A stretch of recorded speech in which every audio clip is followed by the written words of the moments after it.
제가 요새 몇 주간 여러분들과 예수님의 비유, 특별히 마태복음 13장에 있는 비유들을 중심으로 여러 차례 나누었습니다.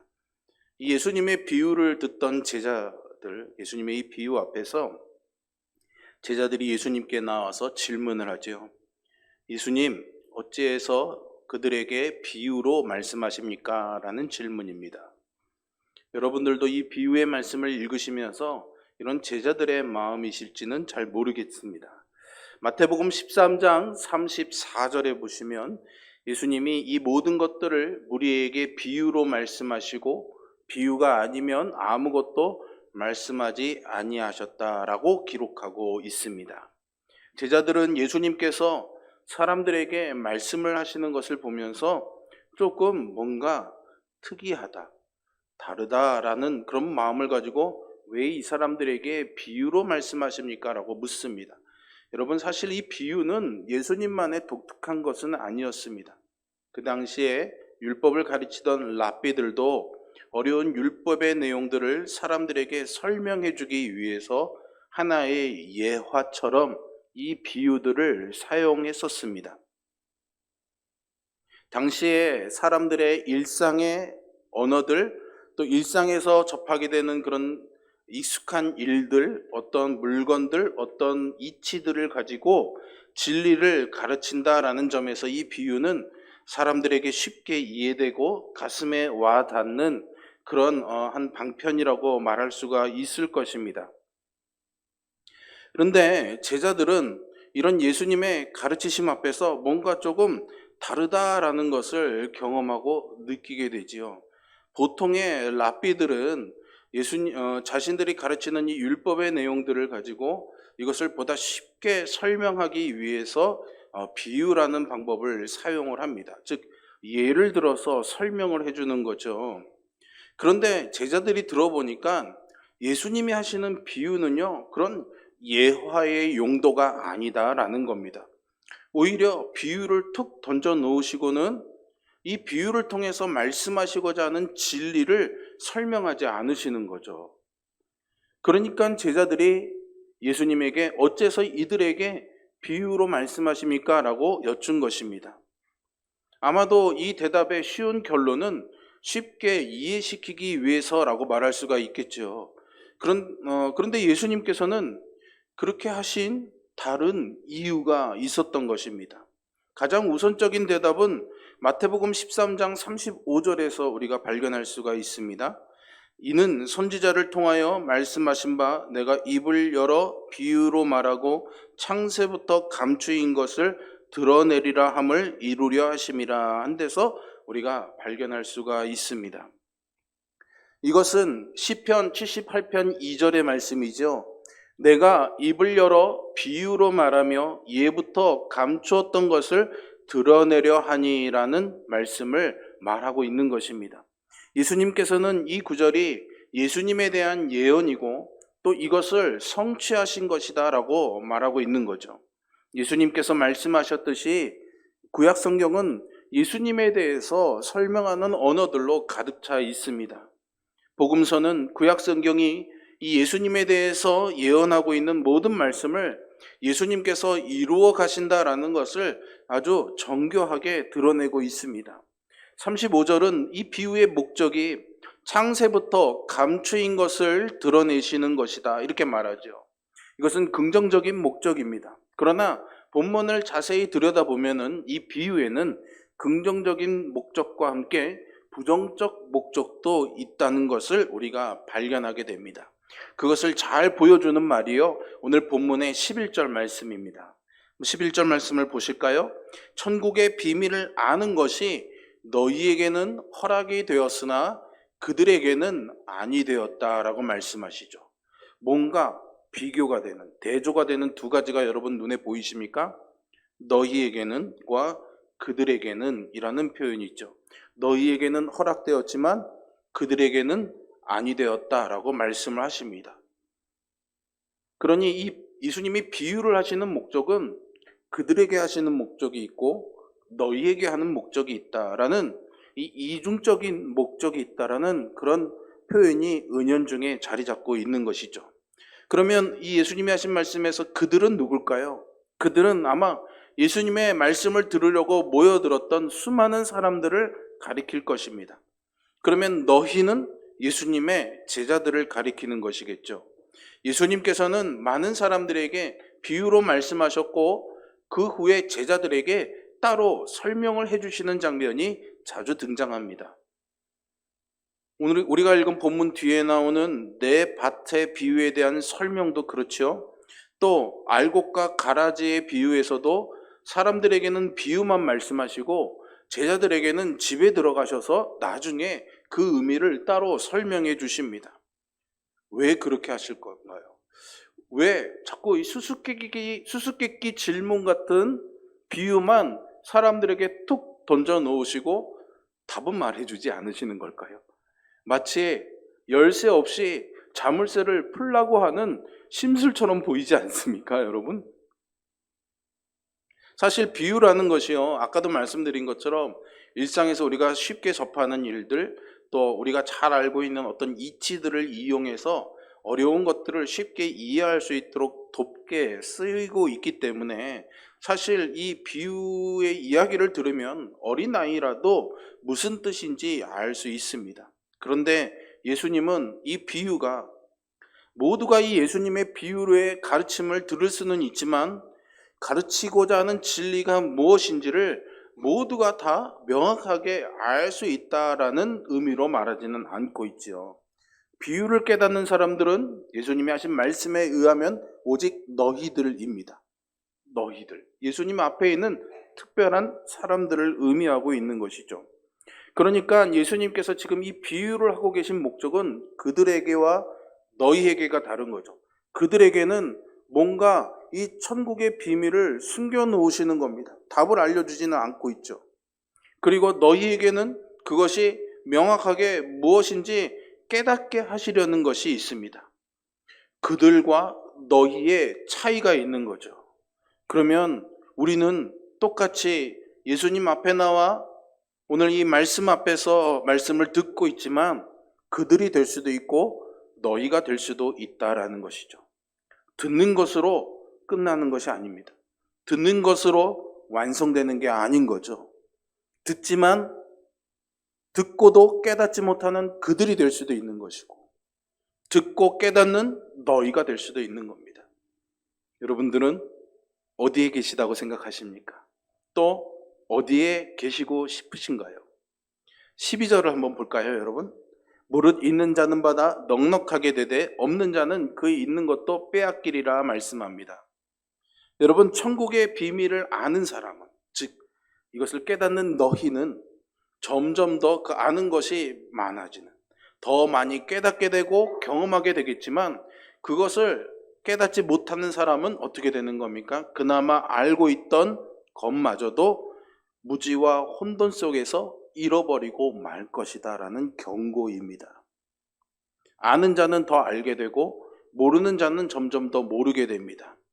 여러분, 이것은 이미 우리가 한번 살펴봤던 달란트의 비유나 문화의 비유에서 우리가 확인할 수가 있습니다. 달란트를 마태복음 15장에 보시면 그에게서 한 달란트를 빼앗아 10달란트 가진 자에게 주라 말씀하시죠. 또 누가복음 19장에 나오는 문화의 비유에서는 그 한 문화를 빼앗아 10문화 있는 자에게 주라, 이 원리를 말씀하십니다. 여러분, 이것을 눈에 보이는 이치로 이해를 하면은 합리적이지가 않습니다. 너무나 엉터리죠, 여러분. 하나 갖고 있는 사람에게서 10개가 있어서 충분한 사람에게 줄 이유가 뭐가 있겠습니까? 이것은 공평하지가 않죠. 오히려 한 문화에 있는 사람에게, 한 가지가 있는 사람에게 10개 있는 사람의 것을 떼어서 나눠주는 것이 더 공평하고 합리적인 것 아니겠습니까? 그런데 예수님이 그렇게 말씀하지 않으시는 거죠. 그럼 무엇입니까? 세상의 이치가 다르다는 겁니까? 아니죠. 지금 예수님이 하시는 말씀은 세상의 이치, 물질의 원리를 말하는 것, 우리가 생각하는 공평을 말하는 것이 아니다라는 겁니다. 천국의 비밀을 말씀하고 계시는 거죠. 영적인 원리를 말하고 있는 겁니다. 세상은 많이 있는 사람의 것을 적은 사람에게 나누어 주는 것이 맞지만 영적인 비밀은 많이 있는 사람이 더 많이 누리는 겁니다. 적은 사람은 그 가진 것마저도 빼앗기게 되는 것이죠. 여기서 우리가 예수님께서 말씀하신 이 천국의 비밀이라는 말을 한번 좀 점검해보고 넘어가겠습니다. 여러분, 여기서 비밀의 의미가 뭘까요? 비밀. 알지 못하는 거겠죠. 근데 여러분, 이 알지 못하는 것에는 종류가 있습니다. 영어로 말하자면 시크릿과 미스테리가 있겠죠. 한 가지 비밀은 답을 알려주면 알 수 있는 비밀입니다. 예를 들자면 문에 들어갈 때 비밀번호 같은 거죠. 모르면 들어갈 방법이 도저히 없습니다. 그러나 알면은 너무나 쉽게 문을 열고 들어갈 수가 있죠. 이것이 시크릿의 비밀입니다. 근데 미스테리한 비밀이 있죠. 도무지 알 수 없는 비밀입니다. 이해할 수 없는 비밀이죠. 근데 여기서 말하는 비밀은, 예수님이 말하는 비밀은 이 미스테리한 비밀이 아니라 시크릿한 비밀입니다. 누군가가 알려주면은 알 수 있는 비밀이죠. 하지만 알려주지 않으면은 알 수 없는 비밀이기도 합니다. 예수님께서는 천국의 비밀을 아는 것이 오늘 본문의 표현대로 하자면 너희에게는 허락이 되었지만 그들에게는 안 된다라고 말씀하신 거죠. 제자들에게는 설명해서 깨닫게 하시지만 큰 무리들에게는 그렇게 하지 않으신다라는 뜻입니다. 이것이 대중들에게 비유로 말씀하신 목적이라는 거죠. 천국의 비밀은 하나님 나라의 복음인데 이것은 예수님께서 가르치신 모든 말씀이고 더 나아가서는 예수님께서 이 땅에 행하신 모든 일들입니다. 그런데 이 천국 복음은 모두가 다 듣는다라고 해서 깨닫지 않는 거죠. 제가 이 비유에 대한 말씀을 처음 나누면서 마태복음 13장을 중심으로 한 비유는 특별히 앞뒤의 말씀들을 살펴보면은 예수님이 말씀을 전해도 도무지 깨닫지 못하는 사람들, 오히려 전하신 그 말씀을 천국의 비밀로 받아들이지 않고 뭔가 예수님에게서 꼬투리를 잡으려는 사람들, 아니면 그것을 받아들이지 않는 고향 사람들에 대한 이야기들을 보면서 뭔가 그들에게 하시고 싶은 말씀이 있어서 이 비유들을 하신 배경이 있다는 것을 여러분들에게 나누었습니다. 그러면 이 비유를 가르치신 목적과 그 의미들이 조금 더 풍성해지죠. 그리고 예수님께서는 그렇게 너희와 그들, 즉 말씀을 하시고 비유로 말씀해 주시지만 깨닫는 사람이 있고 그렇지 못한 사람이 있다는 것을 설명해 주시면서 이것에 더 깊은 의미가 이사야의 예언의 성취와 관련이 있다라는 것을 13절에서 15절 사이에서 설명해 주십니다. 그래서 이사야서 6장이 인용이 되고 있죠. 여러분, 이사야서 6장의 내용은요, 잘 아는 내용입니다. 이사야가 하나님께 선지자로 부름받는 장면입니다. 성전에 있던 이사야가 하나님의 영광을 봅니다. 그 하나님의 영광을 본 이사야가 두려워 떨지요. 그래서 이렇게 고백합니다.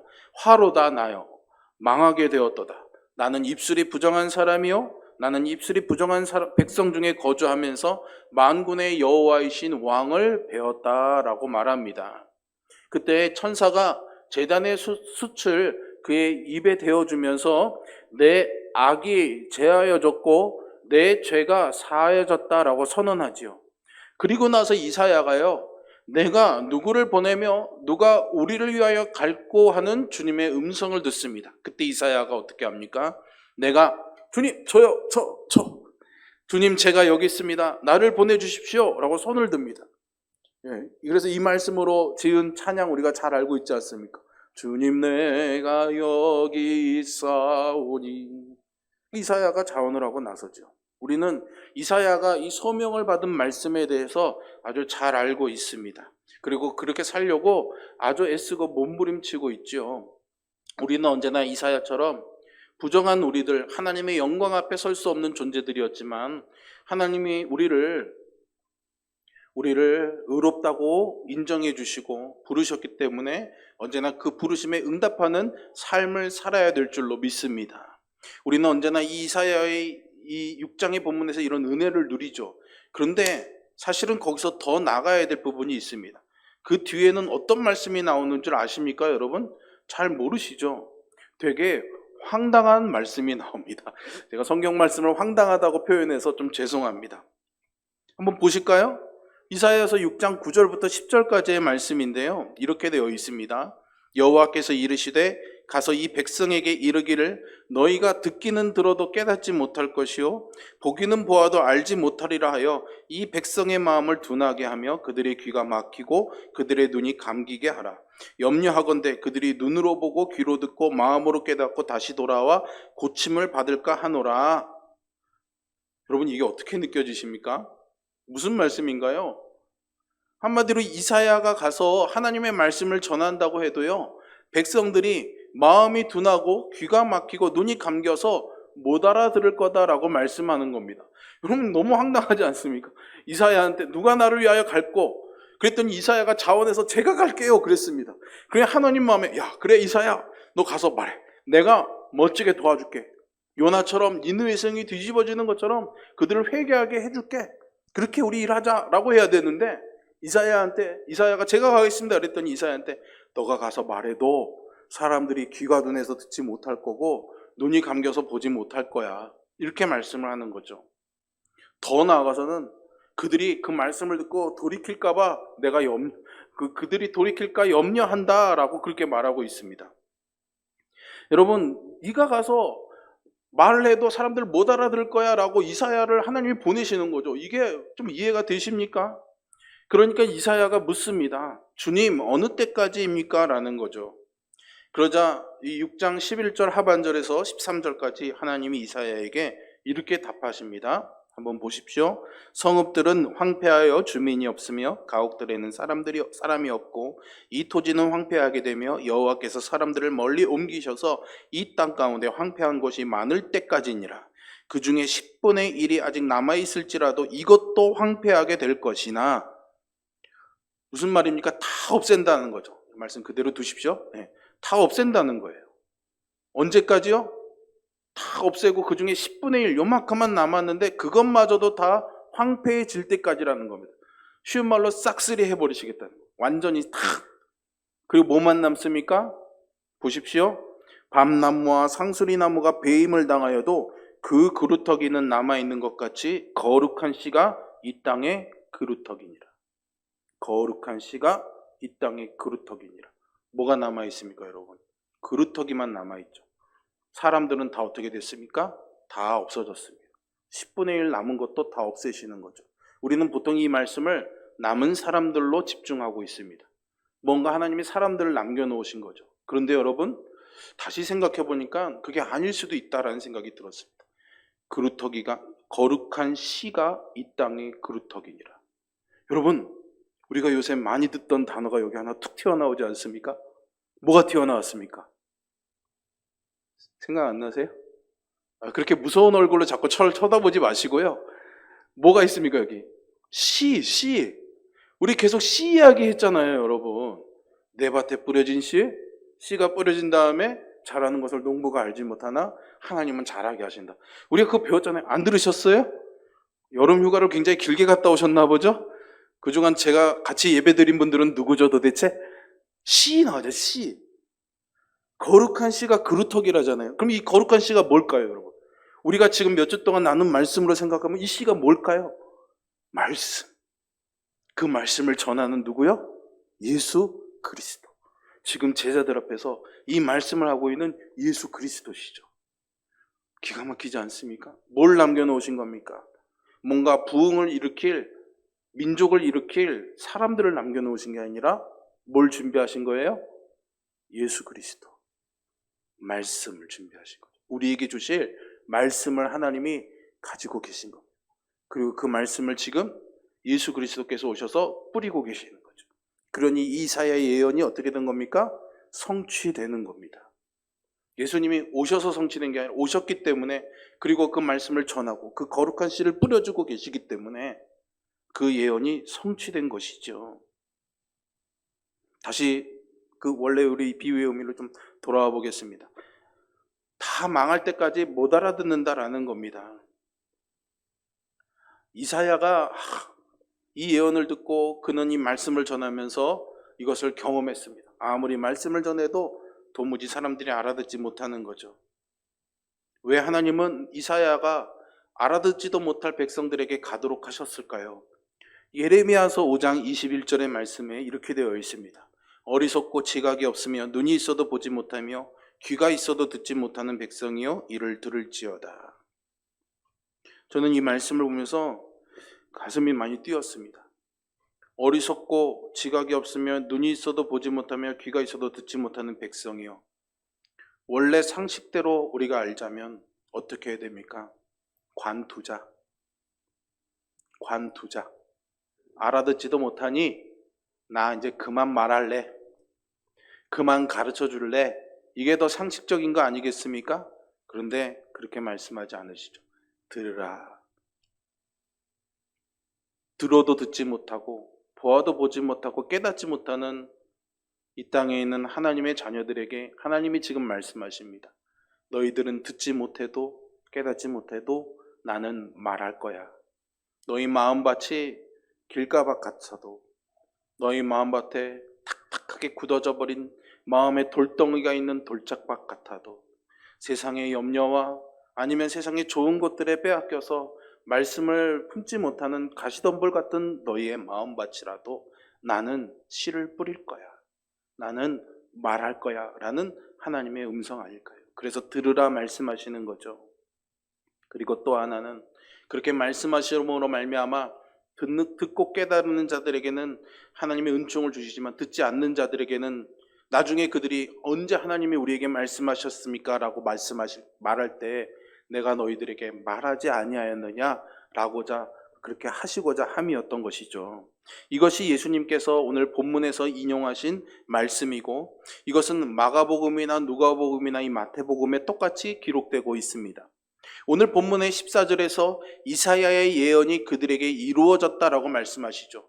그런데 여러분 이루어졌다라는 이 표현을 잘 우리가 더 깊이 이해해 보면은요 사실은 이루어지고 있다라는 표현입니다. 그러니까 이미 이루어진 걸로 끝난 게 아니라 지금도 예수님이 제자들에게 말씀하시는 그 순간에도 이루어지고 있는 것이고 거룩한 씨가 뿌려지고 있는 것이고 지금 이 순간에도 여러분들이 이 말씀을 듣는 이 시간에도 거룩한 씨가 뿌려짐으로 이 이사야의 예언이 어떻게 돼요? 이루어지고 있는 것이죠. 그래서 황폐화된 곳에 그루터기만 남은 우리의 마음, 길가밭 같고 돌짝밭 같고 가시덤불밭 같은 우리의 마음밭에 그 거룩한 말씀의 씨가 뿌려져서 싹이 나고 자라게 하셔서 열매 맺게 하시는 것, 그것은 누가 하시는 일? 하나님이 하시는 일이다라는 겁니다. 사실은 엄밀히 말하면 우리의 마음밭은 큰 문제가 아닙니다. 그 말씀에 씨를 뿌려주시고 자라게 하시는 하나님이 하시는 일이죠.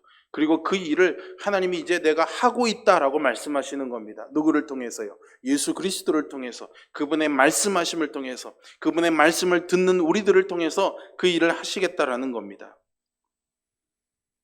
그 일이 어떻게 성취되는가요? 13절에 보십시오. 그러므로 내가 그들에게 비유로 말하는 것은 그들이 보아도 보지 못하며 들어도 듣지 못하며 깨닫지 못함이라라고 말하죠.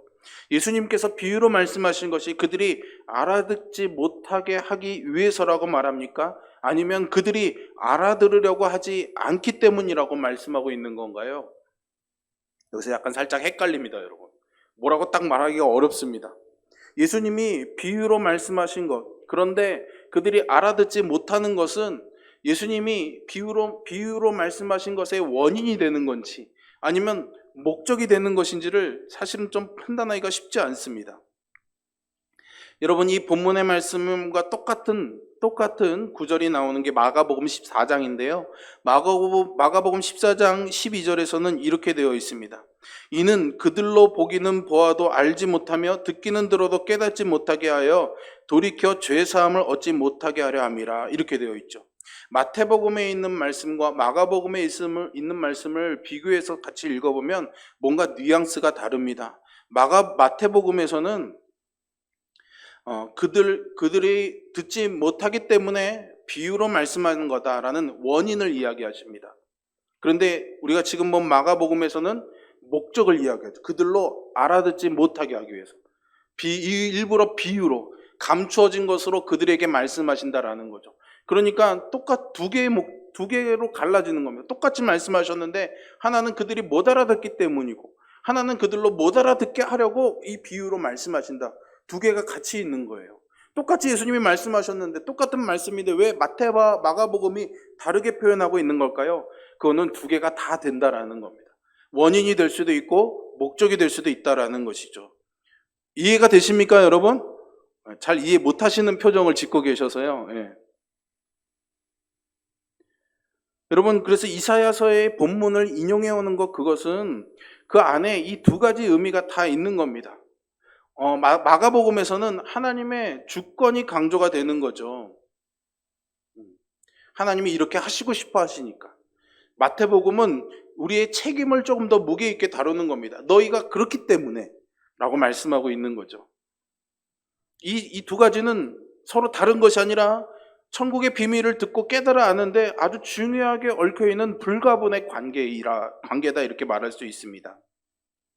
15절에 보시면 이 백성들의 마음이 완악해져 있다라고 말하고 있고요. 귀는 듣기에 둔하고 눈은 감았다라고 이렇게 표현하고 있죠. 마음이 완악해졌다라는 것은 마치 기름이 두꺼워져서 둔해진 겁니다. 여러분, 문이나 어떤 기계들 보면 그거 잘 이렇게 기계끼리 움직이라고 기름을 쳐놓잖아요. 그죠? 근데 이게 시간이 오래돼서 기름이 딱딱하게 굳어지기 시작하면은 뻑뻑해집니다. 완악하다는 것은 그런 상태죠. 귀가 듣기에 둔하다라는 말은 처음부터 들으려 하지 않는 상태를 보여줍니다. 눈은 감았으니 라는 말은 스스로 눈을 감아서 보기를 거부하는 고집을 보여주는 겁니다. 여러분, 누군가가 말하고 대화하고 있는데 그 앞에서 이렇게 눈을 감고 있는 건 무슨 의미일까요? 나 너 이야기 듣기 싫어. 안 들을 거야 라는 태도 아닙니까? 말씀을 들을 때도 그러지 않았으면 좋겠습니다. 피곤하셔서 조는 거는 겸손해야 됩니다. 이렇게. 피곤해서 조는 거는 자신의 육신에 겸손한 거죠. 눈을 감는 게 다 잘못됐다고 말씀드리는 게 아닙니다. 힘들어 하시는 것 같아서 웃으시라고. 그런 상태입니다, 우리가. 적극적으로 말씀을 거부하는 것들을 말하는 거죠. 그래서 예수님께서 비유로 말씀하심으로 그들에게 비유를 아는 것을 허락하지 않으신 거예요. 이미 들을 마음의 상태가 아니니까, 듣지 않으려고 하고 있으니까 아예 그냥 비밀로 이야기하시는 겁니다. 그리고 아는 사람만 깨닫게 하시려는 거죠. 이사야서의 말씀은 그들이 알고자 하고 듣고자 하고 구원을 얻고자 함에도 불구하고 하나님께서 그들에게 역사하셔서 깨달을 수 없게 만드신다라는 그런 의미가 아닙니다. 원래 그들 자체가 듣기를 원하지 않았던 거죠. 깨닫지 않기를 원했던 것입니다. 예수님의 말씀을 거부했던 것이죠. 여러분, 말씀을 듣는 것 같지만 그 말씀을 빼앗아가는 마귀가 있는 겁니다. 마음에요. 실제로 그들의 마음속에는 말씀을 거부하는 바위가 놓여져 있는 것이고 세상과 물질을 사랑하는 마음 때문에 하나님의 말씀이 질식되는 그런 삶을 사는 겁니다. 그들은 자기들의 그런 삶의 방식을 예수님께 복종시킬 마음이 되어 있지 않은 거죠. 그러면서도 나와서 듣고 있는 겁니다, 여러분. 그들이 원하는 것은 그 예수님이 아니라 세상인 것입니다. 예수님이 그들에게 이 내 밭의 비유를 말씀하신 이유를 아시겠습니까, 여러분? 그런 우리의 모습을 적나라하게 드러내 보여주시는 겁니다. 왜 그렇게 됩니까? 그들이 하나님의 말씀을 원하지도 않고 천국의 비밀을 거부하기 때문이죠. 혹시 자기가 이 말씀을 듣고 깨달아서 돌이켜 회개하고 예수님께 고침을 받을까 두려워하기까지 합니다. 그러니 이것은 그들의 완악함, 하나님의 말씀을 거부하는 태도를 강조하기 위해서 이사야서의 말씀을 예수님께서 인용하신 거죠. 하지만 그들이 거부하는 태도를 가졌기 때문에 하나님께서 그들을 그런 상태로 그냥 내버려 두시지는 않습니다, 여러분. 이것이 하나님의 은혜인 줄로 믿으시기를 바랍니다. 분명히 이 말씀에는 아까도 너희 때문이야 라고 하는 원인도 있지만 또 뭐도 있다고 말씀드렸습니까? 목적도 있다고 말씀드렸잖아요. 하나님의 목적이 있는 겁니다. 이렇게 말하는 거는 내가 이렇게 하려고 하는 거야 라는 거죠. 하나님의 주권적 선택이 있는 겁니다. 그 하나님의 주권은 이것입니다. 로마서 9장 18절의 말씀이죠. 그런즉 하나님께서 하시고자 하는 자를 긍휼히 여기시고 하고자 하시는 자를 완악하게 하시느니라. 하나님에게는 이 주권이 있습니다, 여러분. 여러분 이것을 인정하십니까? 하나님이 긍휼히 여기고자 하는 자는 그렇게 하시고 완악하게 할 사람은 완악하게 한다는 겁니다. 어쩌면 되게 억지스러운 것 같고 우리는 그러면 내가 선택할 수 있는 건 없어야 라고 반발심이 생길 수도 있지만 분명한 사실 하나, 제가 여러분들에게 그 불편함에도 불구하고 말씀드릴 수 있는 사실은 하나님에게 그 주권이 있습니다. 여러분. 단지 하나님이 그것을 이루시기 위해서 우리의 마음을 무시하고 우리를 억압하지는 않으신다는 겁니다. 우리를 자유하게 하십니다. 그렇게 할 수도 안 할 수도 있게 우리에게 자유케 하시는 거죠. 하지만 그 가운데서 하나님은 반드시 당신의 기쁘신 뜻을 이루어 가십니다. 그게 하나님의 주권인 것이죠. 그래서 하나님께서 우리의 마음을 열어서 말씀을 깨닫게 하시지 않는다면 우리는 사실 이 천국의 비밀을 감춰진 채로 깨달을 수가 없습니다. 그리고 열매를 맺을 수도 없습니다. 왜요? 하나님의 주권에 속한 것이니까요. 천국의 비밀을 아는 것이 너희에게는 허락되었으나 라는 말씀은 이것을 깨닫는 것이 전적으로 하나님의 은혜라는 것을 우리로 알게 합니다. 여러분, 이 비밀은 머리가 좋아서 스스로 깨우치는 것이 아닙니다. 제 아무리 천재라도요, 알려주어야 알 수 있는 것이 비밀 아니겠습니까? 하나님께서 계시해 주셔야, 하나님이 보여주셔야 볼 수 있는 것, 하나님이 듣게 해주셔야 들을 수 있는 것, 하나님이 깨닫게 해주셔야 알 수 있는 것이 바로 이 천국의 비밀입니다.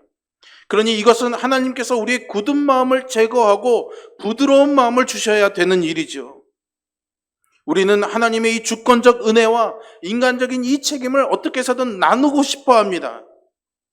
하나님이 하실 일은 하나님이 하실 일이고 우리가 해야 될 일은 우리가 해야 될 일이지, 그러다 보니까 내가 뭘 하지 못한 것 아니면 뭘 잘한 것 이거에만 자꾸 매이고 있는 겁니다. 하나님이 뭘 하고 싶어 하시는지, 하나님이 뭘 하실 건지는 관심이 없는 거예요.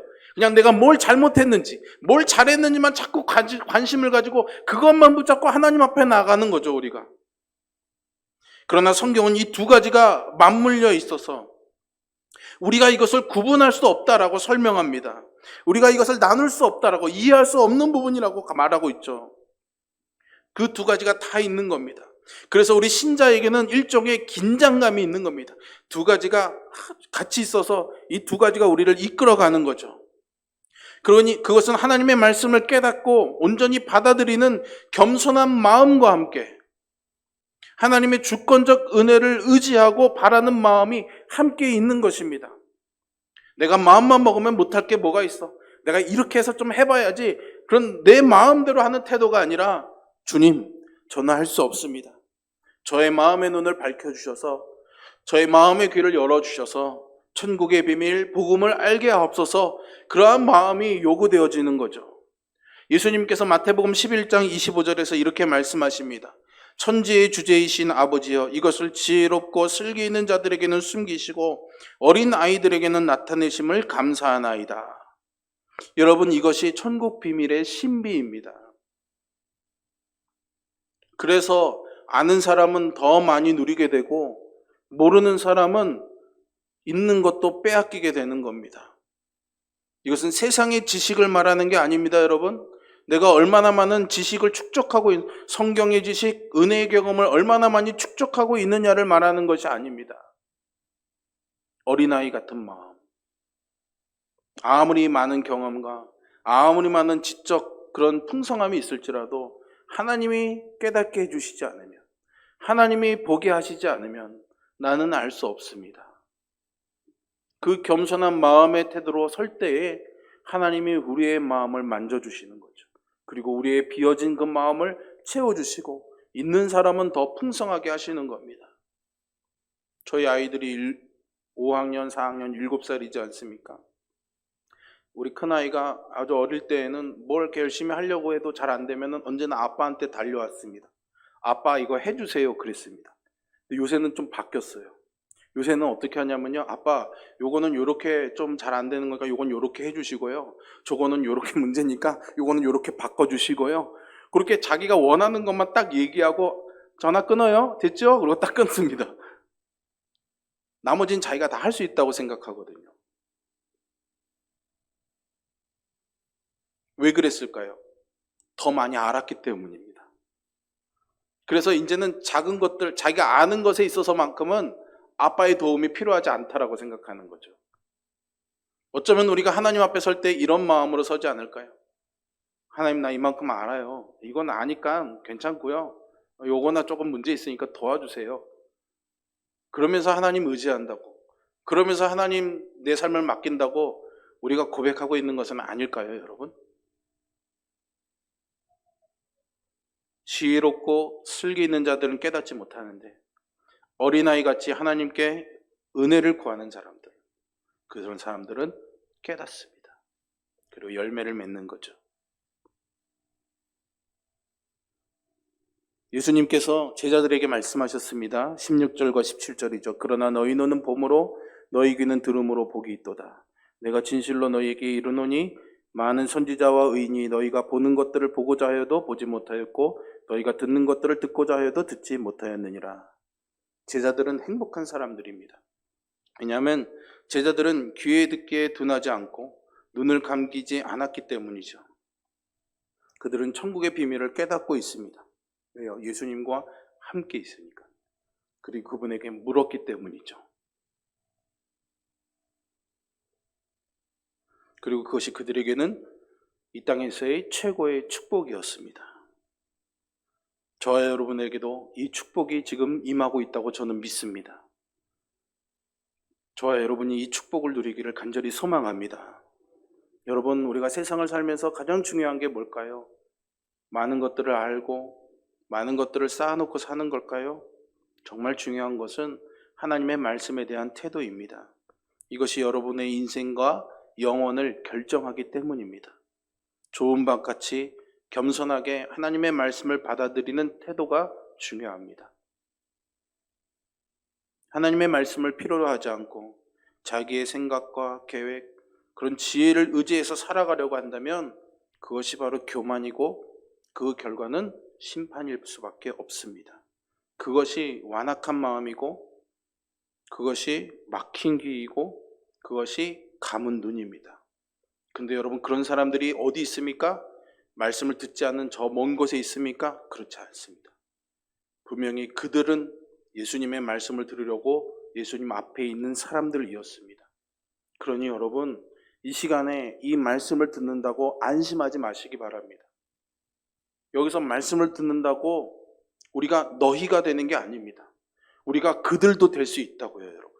들어도 깨닫지 못하는 사람이 될 수 있다고요. 그런데 들은 걸로 됐다고 생각하고 여전히 내 계획과 여전히 내 방법과 여전히 내 생각들을 앞에다 내세우고 그 뒤에 이 시간 들은 것을 좀 이용해서 뭔가 내 앞에 있는 계획들을 완성해 보려고 노력하면서 내가 하나님을 의지한다고 착각하지 마십시오. 내가 하나님께 도움을 구한다고 오해하지 마십시오, 여러분. 그것은 교만입니다, 여러분. 많은 신자들이 이것을 혼동하고 있습니다. 여전히 내 마음의 것, 굳어진 그 내 마음을 그대로 둔 채로 그냥 씨가 뿌려졌으니까 난 좋은 밭이야. 씨가 뿌려졌으니까 아버지가 좋은 밭이라고 생각해서 주신 밭이겠지. 씨를 뿌리신 밭이겠지 생각해서 내 마음은 좋은 밭이야. 그러니 열매를 많이 맺을 거야 라고 착각하며 살지 마십시오, 여러분. 때로는 하나님의 자비하심과 긍휼하심 때문에 우리의 그런 교만에도 불구하고 우리의 생각이 앞에 있음에도 불구하고 하나님이 그것들을 이루도록 허락하실 때가 있습니다. 그런데 여러분, 그것을 하나님이 도우셨다고 착각하지 마십시오, 여러분. 하나님이 도우신 게 아니라고요, 여러분. 그러니까 우리가 자꾸 넘어지는 겁니다. 그러니까 조금만 바람 불어도 흔들리는 거죠. 조금만 내 뜻대로 내가 원하는 대로 되지 않으면 낙심하는 겁니다. 여전히 하나님의 말씀 앞에 겸손하지 못하고 내 마음을 부서뜨리지 못하고 나의 것이 앞에 있기 때문이죠. 그러면서 여전히 나는 잘하고 있어. 나는 하나님 의지하고 있어. 심지어 그 일이 성취되었을 때 하나님이 나를 도우셨다고 간증도 하고 자랑도 합니다. 착각하지 마십시오, 여러분. 오해하지 마실 것은 여러분들이 하는 일들을 정죄하고 싶어서 이런 말씀을 드리는 게 아닙니다. 이것의 차이는 너무나 미묘합니다. 그래서 사탄이 우리를 유혹하는 겁니다. 사탄이 그래서 우리를 헷갈리게 할 수 있는 거예요. 우리는 언제나 이것에 유혹되고 헷갈려서 넘어지고 실족할 수 있는 존재입니다, 여러분. 그러니 어떻게 해야 될까요? 의지하는 방법밖에 없습니다. 붙드는 방법밖에 없어요. 나를 부서뜨리는 방법밖에 없어요. 왜요? 어차피 우리가 가진 것, 내가 아는 것 갖고는 아무것도 할 수 없다는 것을 알고 있으니까는요.